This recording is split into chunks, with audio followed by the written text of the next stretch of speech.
on pelikommentit vierasjoukkue TPS:stä, päävalmentaja Kai Suikkanen. Niin, miten se itkuvirsi menee? Kirjoittakaa te siitä huomenna lehteen. Me saadaan koko ajan jäähyjä ja käsittämättömistä asioista. Kukaan ei tiedä, mistä niitä tulee, mutta koko ajan niitä tulee. Tuomarit näköjään niitä lukee. On tää niinku käsittämätöntä tällä saatanan tasolla. Vittu lehtien kautta ohjataan tätä saatanan linjaa, niin että se on päätäkään häntä. Me istutaan koko peli boksissa, kaveri ei saa mistään mitään.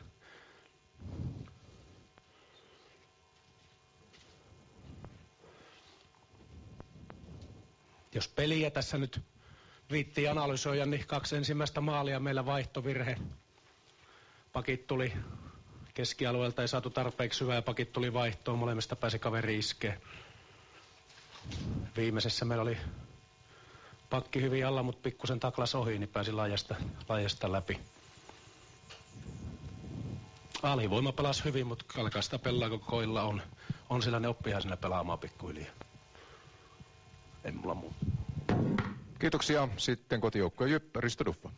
No joo, onks tää pelittää? Mä oon tietenkin vähän eri mieltä, että 7-3 jäähyt tuossa pelissä ja meillä energisyys on ihan eri luokkaa, että ei se musta nyt ihan niin kuin yksipuolista ollut, että sehän oli Salakki vastaan Jyppi koko peli.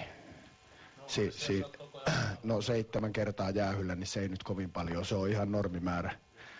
Se on ihan normimäärä näissä, että turha siihen on. Mä en voi pyytää tuolta joukkueelta yhtään enempää, se antoi kaikkensa ja Salakki meinasi varastaa meiltä voiton, mutta ei varastanut. Mä oon tosi ylpeä tuosta työmäärästä, mikä tehtiin ja kärsivällisyydestä, mikä tehtiin ja joka ukko löi sen, mitä likoon kuuluukin playoffissa ja tää on niin kuin ensimmäinen playoff-peli mun mielestä meiltä ja tätä herkkua tulee jatkuu, että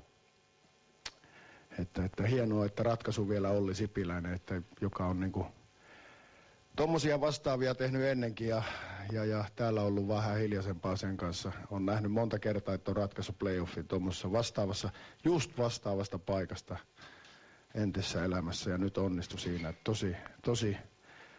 Tosi hieno työmäärä koko joukkueelta ja hallittiin ihan suvereenisti peliä. Numerot pysy tiukkana, mutta se onkin kova joukkue, joka siinä sen voiton vääntää. Tosi tyytyväinen meidän suoritukseen. Kiitos toimittajien kysymyksiä valmentajille. Kai Suikkaselle kysymys. Alexander Salakko on huikeassa vireessä. Se näkee kaikki nyt, ketä näitä pelejä on käynyt katsomassa. Miten uskot, että herra jaksaa illasta toiseen tuommoisessa kiekkosateessa? Hyvin. Risto Duvalle kysymys. Tuossa sanoitkin, että Jypin peli oli tänään hyvä. Oliko näin, että pelillisesti paras Jyppi, mitä on tämän kauden aikana nähty?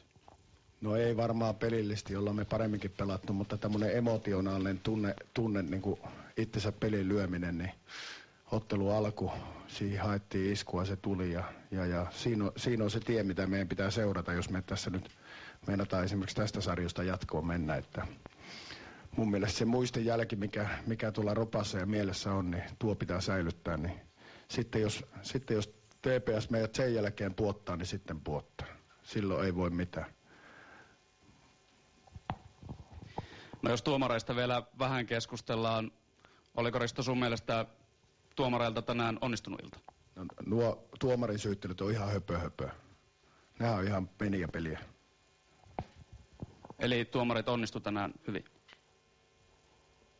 Niin kuin mä sanoin, mun mielestä tuomareiden syyttäminen, näkyyhän tonne, että kellä tuossa oli energiaa, kuka halusi mennä kiekolle, kuka pelasi.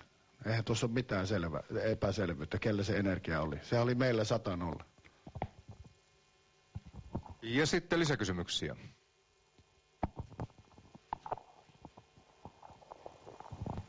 Semmoinen, että nyt mennään toiseen paikkaan, nyt mennään Turkuun, jossa on enemmän tilaa. Nyt Tepsi sai hirveästi tilaa alivoimalle häiritä teidän ylivoimaa, Jypin ylivoimaa, niin mites kun mennään Turkuun? Suikkanen, onko se teille etu ja jos tuomarit on sinun mielestä siellä sitten ikään kuin asiantuntevampia, niin onko teille etua siitä? Kyllä Kyllähän meillä kotikaukalosta aina tietenkin etu on, ei sitä pääse mihinkään. Me ollaan totuttu siellä pelaamaan ja ollaan siellä mun aikana 3 peliä väännetty. Runkosarjassa 2 voitettu ja viimeksi jatkoilla hävittiin, niin kyllä mä uskon, että me pystytään painimaan aika hyvin vastaan. No viimeksi tehtiin 2 ylivoimamaalia siellä, että kaukalon koko, tietenkin se vaikuttaa peliin, mutta hyvä joukkue pelaa hyvin Tikkuaskissa tai Järvenjäällä ja huono ei pelaa niin hyvin. Kummassakaan. Ei se kaukalon koko siihen mitään vaikuta. Hyvä joukkue on hyvä ja sitten jos ei ole ihan niin hyvä, niin todennäköisesti se ei ole ihan niin hyvä.